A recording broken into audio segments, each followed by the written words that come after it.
Fala pessoal, sejam bem-vindos a mais um vídeo do Humorífico, quer dizer, terrorífico, e no vídeo de hoje eu trago para vocês 10 filmes que misturam terror com comédia como aquecimento para Todo Mundo em Pânico 6.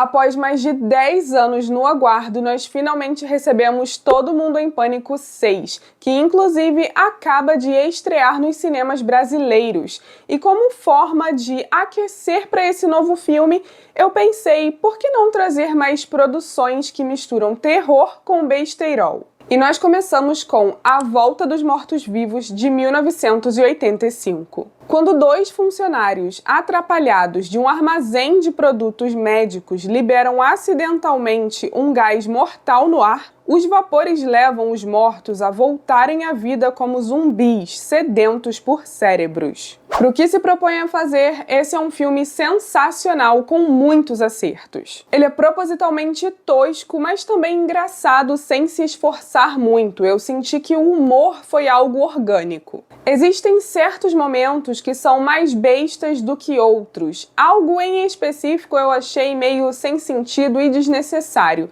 mas não tem jeito, vai ser difícil fugir disso nessa lista, já que o assunto é terror entrelaçado com a comédia, com besteirol, né, como eu acabei de falar. Além de divertido, a trilha sonora é muito boa, os personagens são legais e eu fiquei genuinamente interessada em saber como seria o desfecho, que jeito que eles dariam para consertar aquela situação ou pelo menos escapar dela. E olha, não esperava aquele final. Os efeitos e sustos também são bem eficazes. No geral, eu gostei bastante e para quem ama os anos 80 e principalmente zumbis, aliás, aqui sendo apresentados sob uma ótica diferenciada, onde eles pensam e até falam, definitivamente deveria ser uma parada obrigatória. Desse vídeo é um dos filmes que eu mais recomendaria para assistir entre amigos. É com Thom Mathews, conhecido por dar vida a um dos Final Boys mais icônicos do terror na franquia Sexta-feira 13. Agora eu vou falar de Palhaços Assassinos do Espaço Sideral, de 1988. Quando alienígenas que se parecem com palhaços invadem a Terra,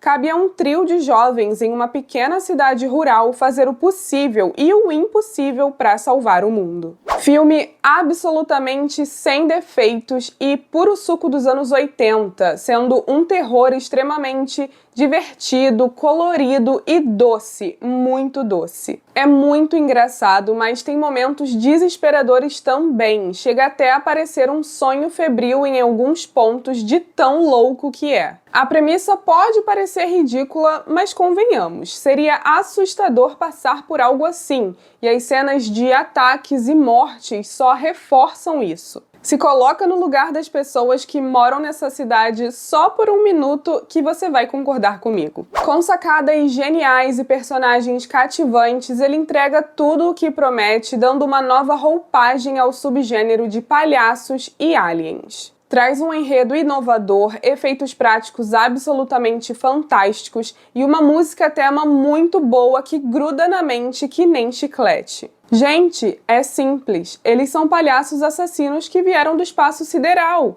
E resumindo, é impossível não ser feliz assistindo isso aqui. No ano seguinte, em 1989, nós temos Os Trapalhões na Terra dos Monstros. Depois que os 4 patetas escalam a Rocha da Gávea, no Rio de Janeiro, em busca da filha mais nova de seu furioso patrão, eles descobrem um mundo perdido, habitado por criaturas hostis. Não, você não ouviu errado. O Terrorífico realmente está te indicando um filme dos Trapalhões. Essa é uma sátira muito bem atrapalhada, ou melhor, trabalhada, sobre filmes de monstros e ficção científica que estavam super em alta na época do lançamento. Um verdadeiro clássico brasileiro no qual eu me diverti e ri horrores. Não esperava gostar tanto, mas foi uma experiência incrível. Ele nos traz situações criativas, divertidas e bem sacadas, com efeitos caprichados, um andamento com bom ritmo e monstros bem feitos. Claro que é um filme que puxa mais para aventura e fantasia,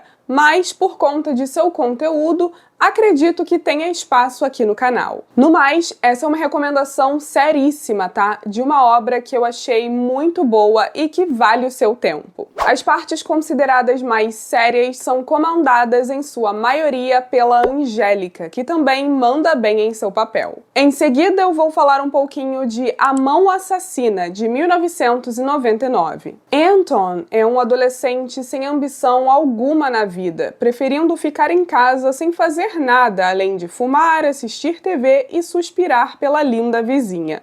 Mas sabe aquele velho ditado que diz: mente vazia, nesse caso seria mão vazia, é oficina do diabo? Ele logo vai descobrir que isso tem um fundo de verdade. Genuinamente, esse é um filme excelente, não tenho nada de ruim para falar sobre ele. Já tinha assistido há muitos anos e apesar de lembrar que tinha sim gostado, eu não lembrava que era tão bom assim. Sério, o nome pode até parecer ridículo, mas eu juro que o filme e seu conceito não são, apesar de serem sim deliciosamente bestas. Ele também causa muita tensão e, enfim, eu fiquei muito empolgada em rever. Ele é naturalmente engraçado, além de ser o puro suco dos anos 90, com escolhas musicais incríveis, bons efeitos especiais e uma atmosfera perfeita de Halloween. Ainda conta com a participação mais que especial da banda The Offspring e tem mortes geniais. A cena de abertura já deixa claro que, apesar de qualquer besteira, a qualidade é inegável.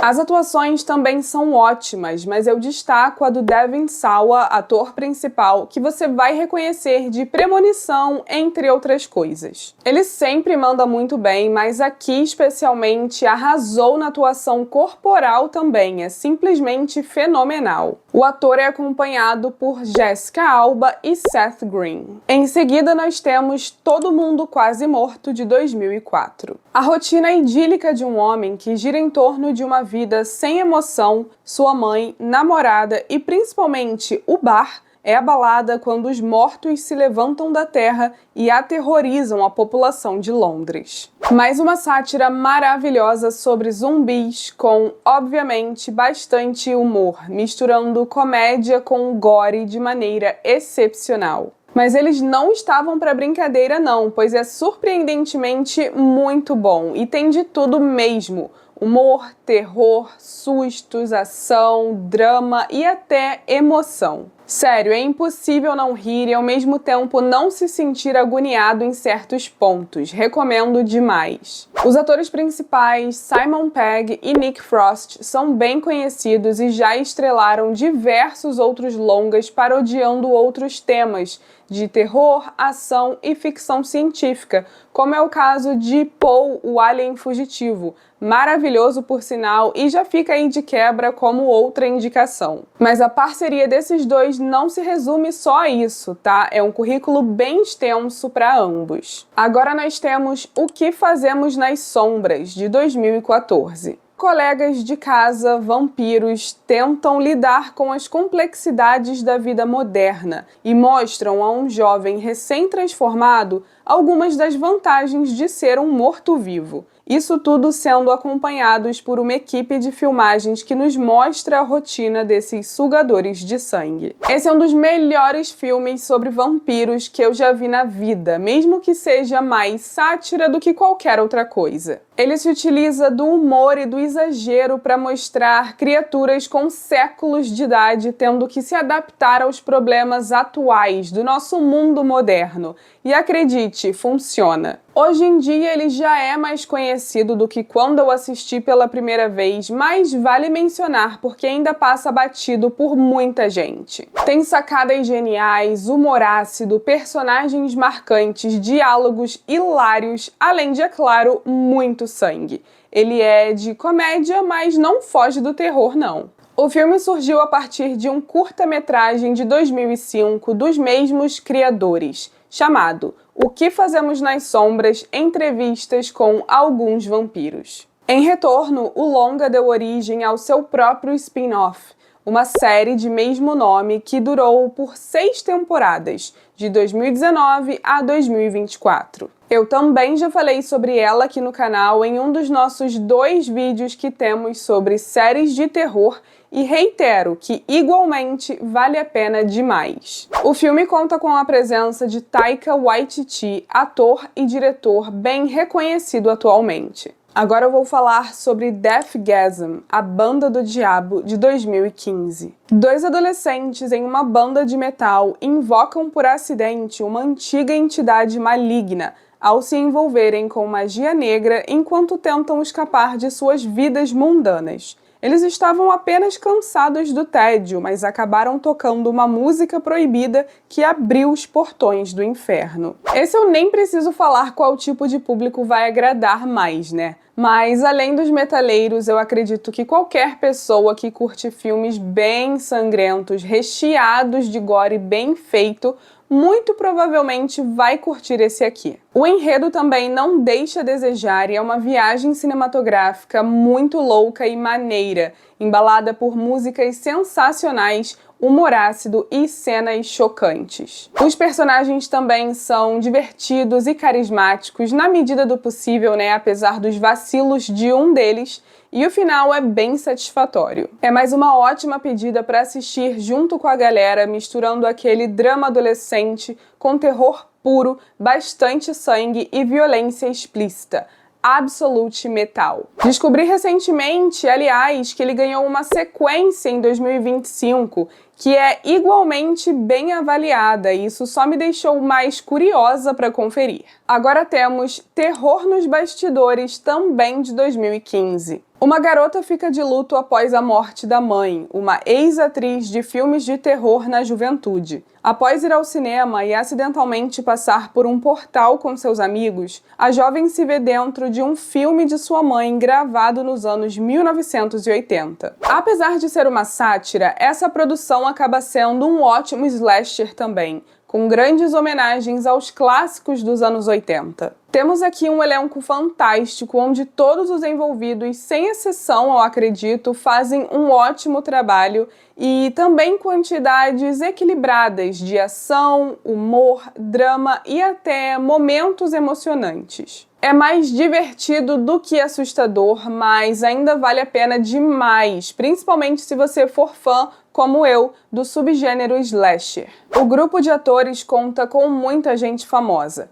Thaisa Farmiga, Nina Dobrev, Malin Akerman e Alexander Ludwig são apenas alguns rostos que vocês vão reconhecer. Quase chegando ao fim da nossa lista, nós temos The Blackening, Jogo Mortal, de 2022. Ambientado no feriado de 19 de junho nos Estados Unidos, no qual é celebrado o fim da escravidão no país, o filme segue 7 amigos negros que vão passar um fim de semana em uma cabana. Mas o que era para ser celebração logo se torna um jogo pela sobrevivência quando um assassino vingativo resolve atacá-los. Eu não sei vocês, mas eu adoro filmes onde os personagens são espertos e usam a inteligência e seus conhecimentos, principalmente aqueles relacionados a filmes de terror, para superar o vilão. E esse aqui satiriza super bem tanto os clichês do gênero quanto os estereótipos étnicos, tornando tudo extremamente genial e engraçado pra cacete. Sério, é um filme hilário, onde a dinâmica do elenco é toda muito boa, com interações orgânicas e que de forma geral nos prende e entretém. Ele é muito divertido do início ao fim, tenso e infelizmente mega subestimado também. Mas eu recomendo demais de qualquer forma, porque, cara, é realmente muito bom, vale a pena mesmo, e ainda nos traz várias referências a outros filmes de terror. O último item na nossa lista é Renfield, Dando Sangue pelo Chefe, de 2023. Após séculos servindo Drácula, um homem cansado resolve mudar de vida. Mas é claro que seu chefe não vai deixar isso acontecer tão facilmente. Esse aqui traz o meu ator favorito, Nicolas Cage, em uma das melhores versões do Conde Drácula, na minha opinião. E ainda o exemplo perfeito de como tomar liberdades criativas ao mesmo tempo em que respeita e presta homenagem ao material original. Vocês não imaginam como eu surtei quando foi anunciado que o meu ator preferido iria estrelar uma adaptação do meu livro preferido. E o melhor, o Conde não perde sua essência de antagonista cruel, sádico e ganancioso. Nada de Drácula apaixonado e torturado por aqui. Se não for para adaptar a história certinha, que seja desse jeito, simplesmente genial, e incorporou de forma certeira o humor ao terror, fazendo tudo de forma bem natural, pelo menos eu achei. É um filme muito, mas muito engraçado, sangrento, criativo, inovador, recheado de ação e que cumpre tudo o que promete. Principalmente no quesito Nicolas Cage quebrando tudo e mastigando o cenário. Sério, talvez esse seja um de seus melhores papéis. Traz um roteiro simples, mas que funciona e conduz tudo com maestria, sem entediar. E curiosidade, essa foi a primeira vez em que Nicholas Hoult interpretou um personagem atormentado por um conde vampiro, mas não foi a única, pois em Nosferatu ele passou pela mesmíssima coisa, e essencialmente nas mãos do mesmo personagem, né?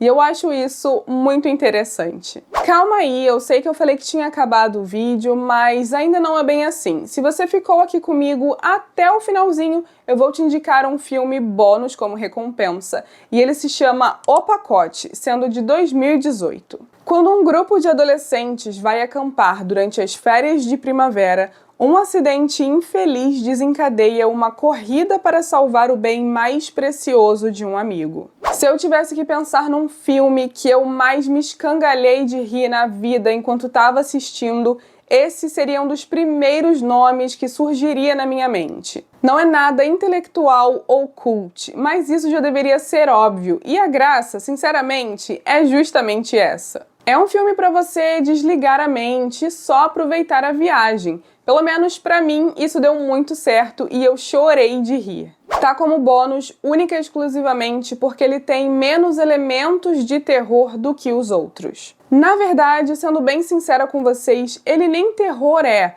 mas algumas coisas puxam para esse lado do suspense e do thriller, principalmente por conta de certas partes do corpo que são decepadas. Então, eu considero válido. A impressão que eu tive é que ele representou muito bem a estética, a vibe e o tipo de humor que a galera sempre curtiu nos anos 90 e 2000.